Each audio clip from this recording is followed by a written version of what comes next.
ऐसा ख़तरनाक कॉन्सेप्ट जिसकी वजह से आप पाकिस्तान में रह जाते हैं और आपके साथ वाले दोस्त यार सारे यूरोप में मूव कर जाते हैं। मैं इस वीडियो में आपको एक ऐसे कॉन्सेप्ट के बारे में बताऊंगा जो बहुत ज़्यादा फॉलो किया जाता है, लेकिन वो किसी काम का नहीं है। उसका कोई फ़ायदा नहीं है उसको फॉलो करने का, और वो आपको मिसगाइड करता है। वो कॉन्सेप्ट है वीज़ा रेशो का या एडमिशन रेशो का। दोनों दोनों डिस्कस कर लेते हैं।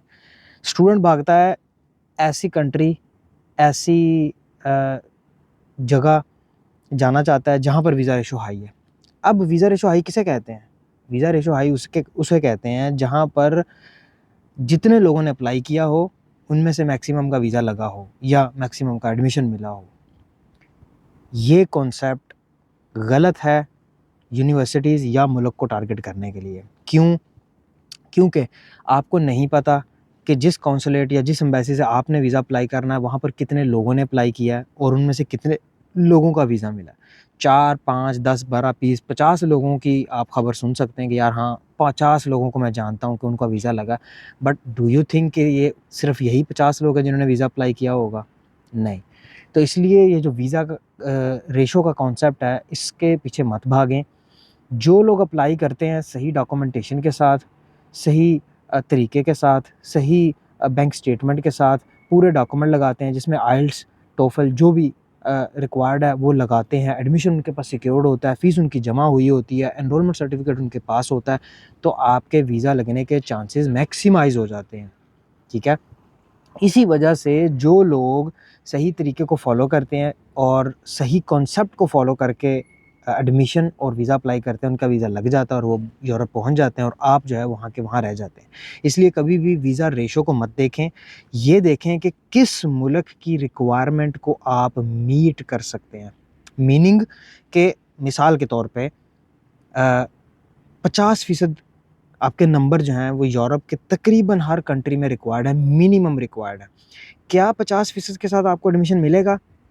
You can't guarantee that, because ये मिनिमम रिक्वायरमेंट है। आपके 55 होंगे, आपके हो सकता है थोड़े से चांस बढ़ जाएँ। आपके 60% होंगे, हो सकता है आपके चांस और बढ़ जाएँ।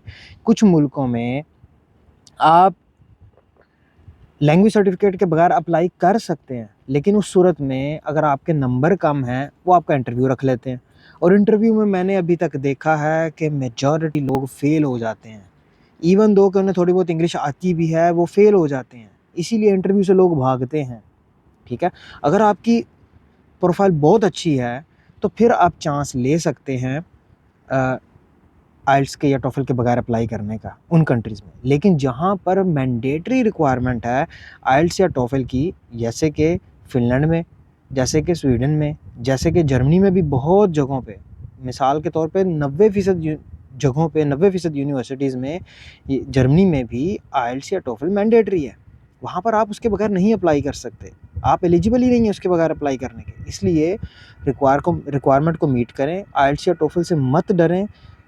3 से 4 महीने की प्रैक्टिस होती है, 3 से 4 महीने की ट्रेनिंग होती है, आप वो लें और सर्टिफिकेट हासिल करें और फिर अप्लाई करें। मैं आपको सिर्फ गाइड कर सकता हूँ, मेंटर कर सकता हूँ, बता सकता हूँ, सिखा सकता हूँ, आपको पकड़ के कुछ नहीं करवा सकता। इसलिए समझ जाएंगे आपका फ़ायदा है, नहीं समझेंगे तो आपके लिए मैं सिर्फ दुआ कर सकता हूँ। मिलते हैं इंशाल्लाह अगली वीडियो में। अल्लाह।